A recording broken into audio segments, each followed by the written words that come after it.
Hello, this is Matt on the Moon Lambo channel, and look at this headline from crypto media outlet U Today. Ripple lawsuit. U.S. lawyer makes striking prediction on case resolution. And they're speaking about none other than James K. Filan, attorney within the XRP community. The name should sound familiar to you at this point if you follow my channel for sure, because I highlight him all the time. He's sharing all the most recent legal updates. He has been for almost 2 entire years at this point. And I always make sure I give him props and credit. Now, he doesn't frequently provide his own analysis, but he's very diligent about, sharing the latest legal happenings. But when he does share his perspective on the case, I'm always happy to share what he has to say, and it always makes news within the crypto media world. And in this case, he actually did, and he shared his expectations and predicting effectively what's going to happen in terms of the SEC v. Ripple lawsuit timeline, in terms of this whole thing finally being completely over. There's also this headline from the Crypto Basic.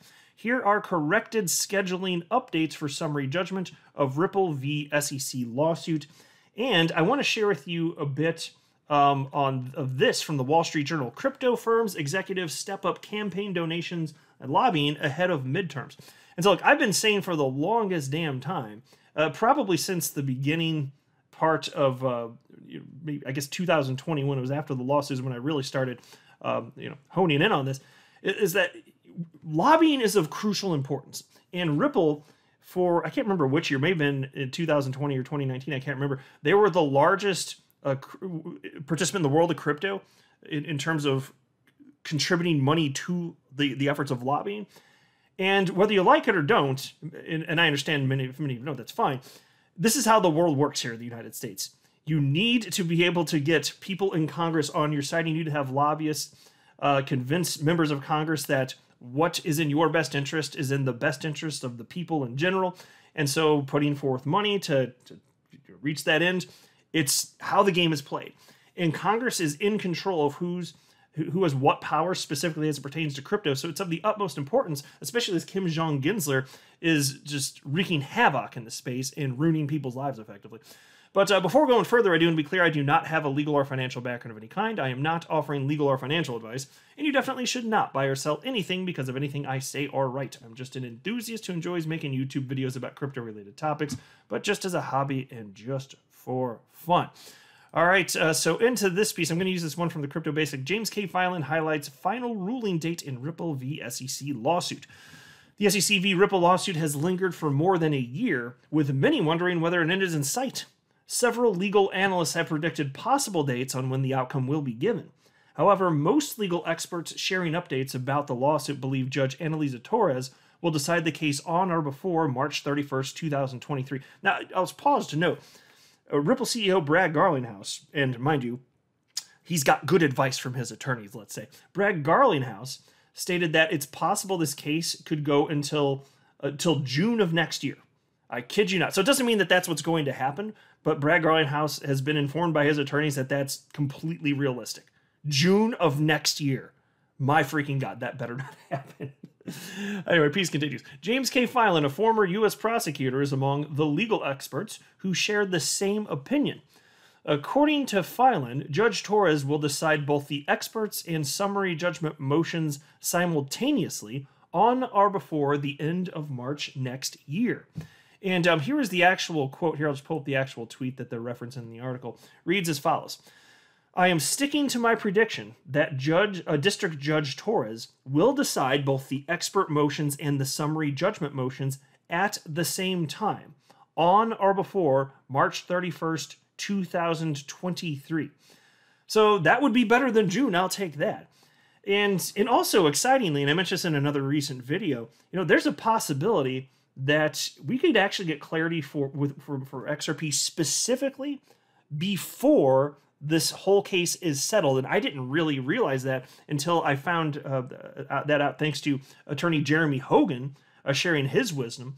But he noted that Judge Torres, frankly, she can just, on various aspects, topics pertaining to the case, she can just rule on various things having to do with the case along the way. And still, you could even have a jury trial for the rest of it. But you could have a motion for summary judgment, especially for the main charges against Ripple. Because and I don't need to relitigate that. That's not the purpose of this video. But the point being, she could literally state, if she wants to, that all the sales after, for example, there was utility for XRP, from Ripple specifically, everything after that. If she wanted to, there's any number of ways you could slice and dice it, but she could just say, hey, from that point on, 2018 on, any transfer of XRP, not a securities transaction. It doesn't mean that's what she'll do, but Attorney Hogan brought up that point. And I just saw that and I was just like, oh my God, because you can only imagine what that would mean in terms of XRP price action. Because we're all waiting for finality in this case, whether it's settlement or full adjudication of the case, for XRP to rocket, assuming that we get the positive news we're hoping and expecting. But we could see that rocket before the case is even over if there's clarity for XRP, because that's all that matters. That's what people actually care about here. And then on the topic of, the recent updates in terms of timing, the Hinman stuff, that's the other thing that kind of bothers me here. So I understand it's not crucial for the case itself. It's an aspect of it, but it's not crucial. It's not even really something that Ripple's particularly getting at in their motion for summary judgment, the Billy Bo Hinman Ethereum Free Pass emails, all that stuff.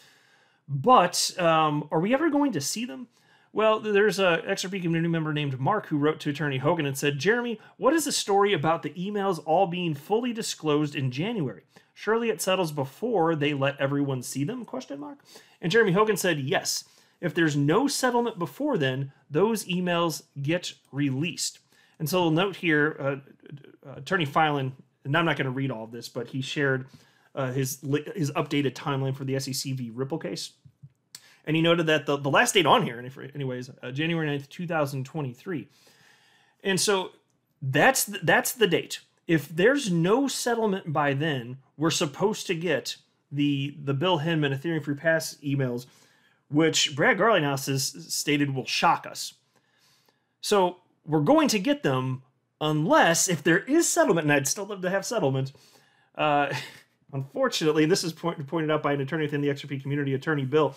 He stated that it's possible that as a condition of settlement, the emails that were sent to Ripple has the Bill Hinman emails, they could have to be held private. And that would be very unfortunate, because I'm confident that there's absolutely disgusting, terrible things in there. Perhaps things even about XRP. I don't know. Will they ever see the light of day? I hope so. I'd love to see them, but who knows? At this point, not completely sure. And then there was this from the Wall Street Journal. Crypto firms executives step up campaign donations, lobbying ahead of midterms. And I do love to see this.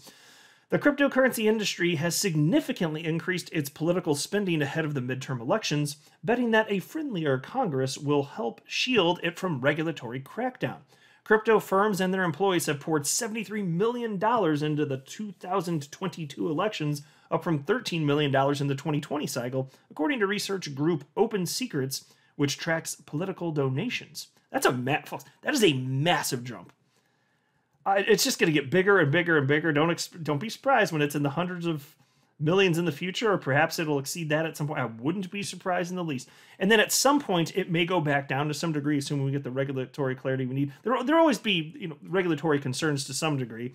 The world's always changing, but I anticipate it's going to jump up dramatically as the asset class grows. And then at some point, there's going to be sufficient clarity, and then it'll go down to some degree and find a new norm. And then maybe trend up a little bit over time, especially as inflation occurs. But anyway, piece continues. The industry also spent $15 million on lobbying in the first 9 months of this year, more than in the previous 8 years combined. Folks, that is so good to see, because I hate the SEC so much. They are awful. They're just, everyone that works at the SEC, with rare exception, they're just spawns of Satan, I'm telling you. Anyway, the push comes against a backdrop of depressed cryptocurrency prices and intensifying scrutiny from regulators who say crypto issuers and lending platforms are broadly out of compliance with laws designed to protect investors and prevent money laundering. The Securities and Exchange Commission is investigating a number of trading platforms, including Coinbase, for operating an unregistered securities exchange, and is litigating a case against Ripple Labs, the backer of a popular token. It has brought close to 100 enforcement actions against crypto entities and recently doubled the size of its crypto-focused team. Yeah, and that's for enforcement, mind you. Double the size of the crypto-focused team to get Sue happy. That's it. These are the worst people. So anyway, I'm happy to see money flowing in like this. There's more money to flow into for this because the space just keeps getting that much bigger, but it's being taken more seriously. People understand that Gary Gensler is actually Kim Jong-Gensler, a terrible creature that unfortunately nature did produce. Really steams my vegetables. I'm not a financial advisor. You should not buy or sell anything because of anything I say or write. That would be a very, very, very bad idea. Until next time, to the moon, Lambo.